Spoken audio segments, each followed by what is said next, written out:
Hello and welcome दोस्तों, मेरा नाम है जाबिर। आप देख रहे हैं टेक्निकल जाबिर। दोस्तों, आज के वीडियो में जो हम जानकारियाँ देंगे जिसको लेकर आप लोग काफ़ी परेशान हैं, लगभग सभी बीएलई परेशान हैं कि कहीं से भी उनको सटीक जानकारी जो है नहीं मिल पा रही है यूसीएल को लेकर।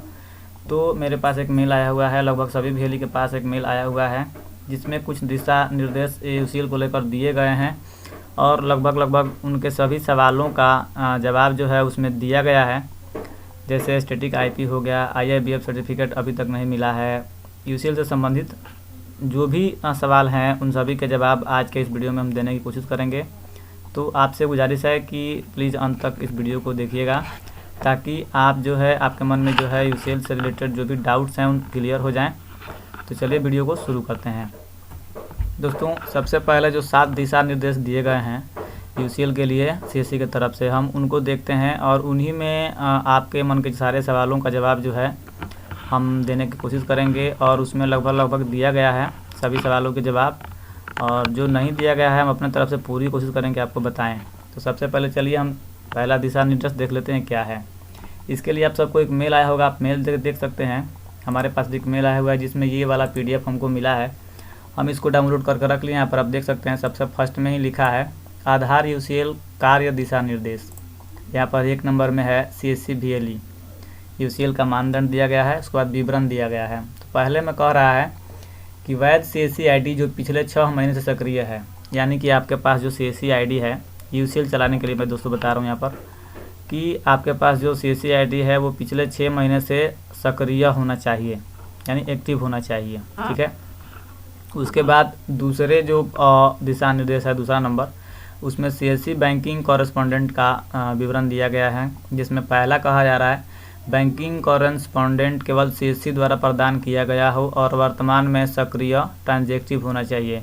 इसका मतलब दोस्तों ये हुआ कि केवल सीएससी से जो बीसी दिया गया है, सीएसपी यानी कि लोगों को दिया गया है, वही लोग इसके लिए आवेदन कर सकते हैं, उन्हीं लोगों को दिया जाएगा। अगर आपके पास किसी अन्य कंपनी से बीसी मिला है, सीएसपी मिला है, तो आप आवेदन इसमें नहीं कर सकते हैं, आपको नहीं मिल सकता है।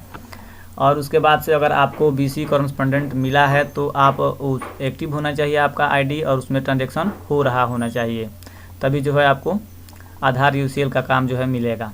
उसके बाद से दिशा निर्देश दिया गया है, आपको यहाँ पर दिया गया है सीएससी से जिन्होंने कोई भी बैंक का बैंकिंग कॉरेस्पॉन्डेंट नहीं लिया है तो आप आईआईबीएफ से बीसी या बीएफ प्रमाण पत्र पूरा कर लें। आपको एक पुलिस सत्यापन चरित्र प्रमाण पत्र बनवाना होगा, इसके लिए आपको एसपी कार्यालय में आवेदन देना होगा। उसके बाद कहा जा रहा है दोस्तों कि बीसी एंड बीएफ प्रमाण पत्र और चरित्र प्रमाण पत्र के साथ बैंक मित्र पोर्टल में अपना अनुरोध पंजीकृत करें। यहाँ पर वेबसाइट भी दिया गया है bankmitra.cccloud.in।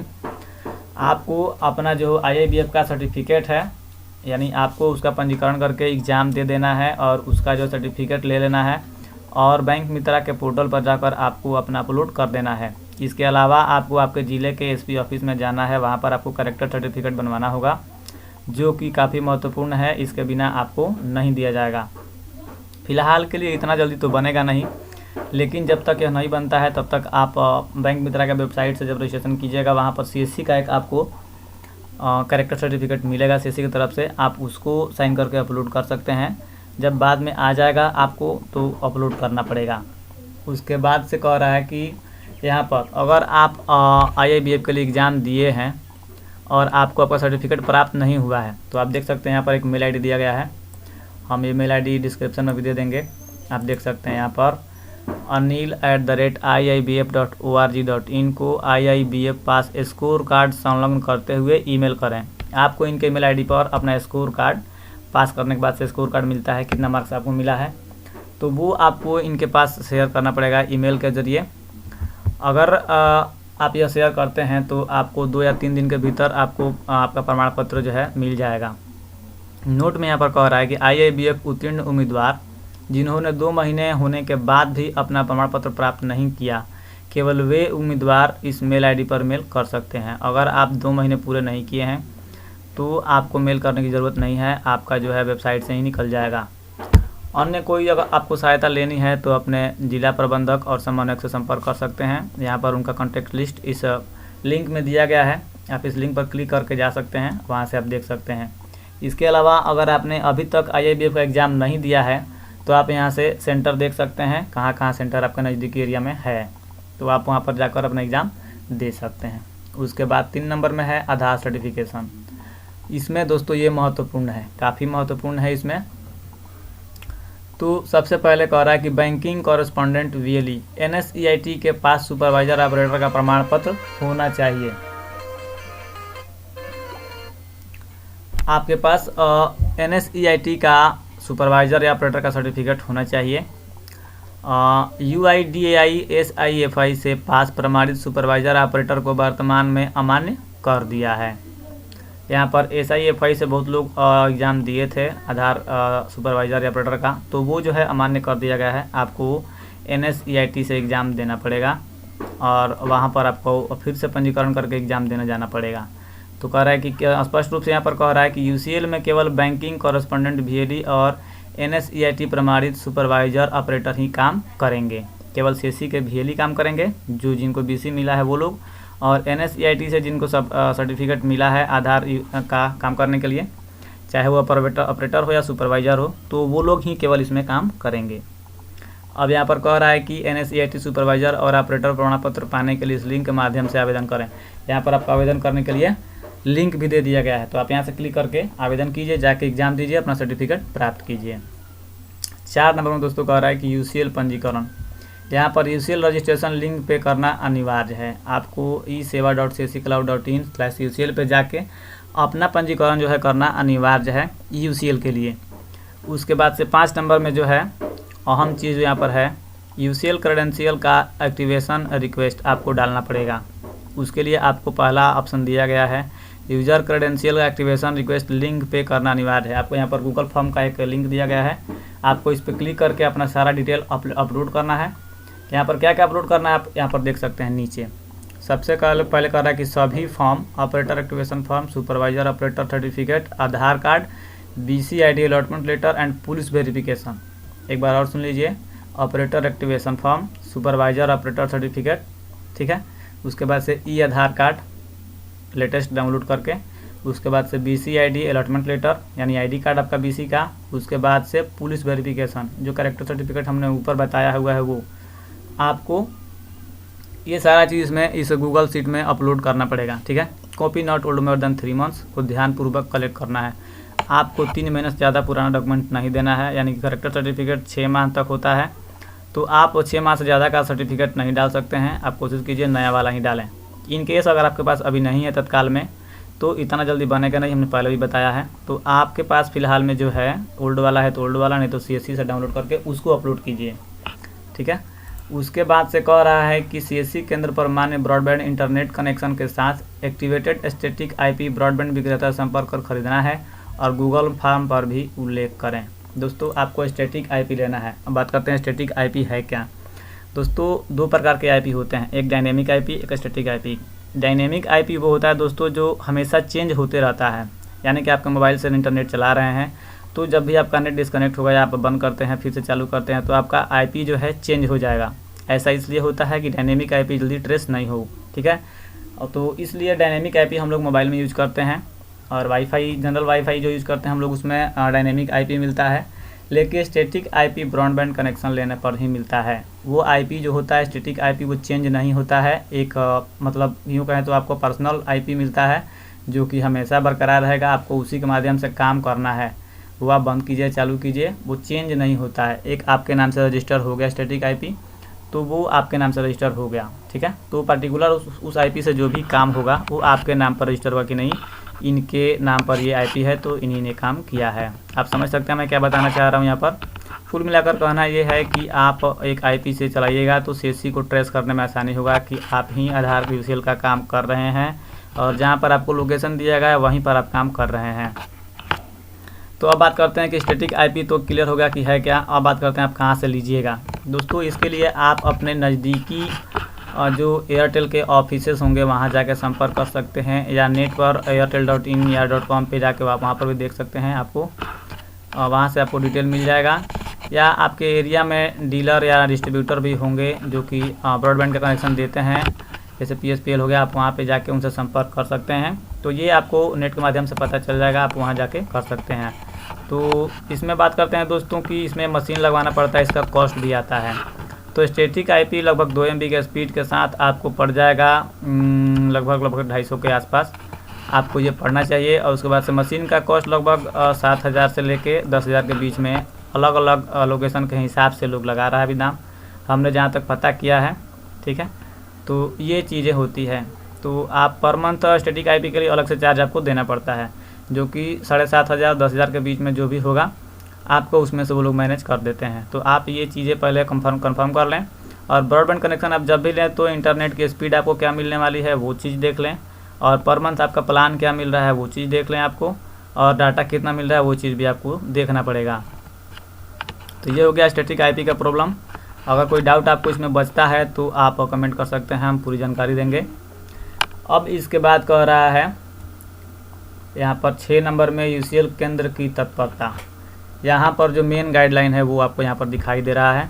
तो सबसे पहले कह रहा है कि लैपटॉप के स्पेसिफिकेशन को लिंक, आप यहाँ पर ये जो लिंक है eSeva.ccloud.in UCL laptop available UID specification PDF से ओपन करके आप चेक कर सकते हैं।